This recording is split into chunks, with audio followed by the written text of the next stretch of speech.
Google is all set to launch Google Pixel 6 and Pixel 6 Pro smartphones in the coming months. Tech geeks all around the world are impatiently waiting for the launch of the next range of flagship smartphones from Google. While rumors related to the Google Pixel 6 and Pixel 6 Pro have started doing rounds, the tech company has now officially announced that following in the footsteps of Apple, it will sell the upcoming smartphones without an in-box charger.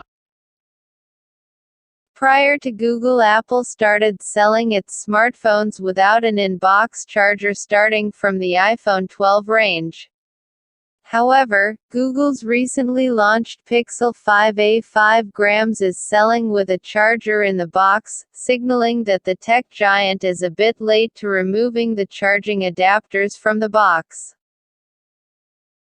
Why is Google moving away from in-box chargers? Google believes that most smartphone users already own a USB Type-C charger, which means that they simply don't need an additional charger with the purchase of a new smartphone.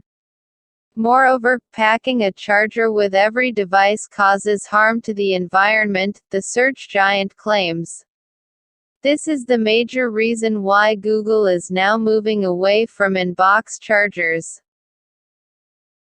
Notably, Apple had also cited a similar reason behind selling the iPhone 12 series without a charger. However, customers weren't able to see any drop in the prices even though they bought a phone without a charger in the box. If you enjoyed this video, then hit the like button, share the video, and subscribe to our channel. And don't forget to hit the bell icon. Thanks for watching.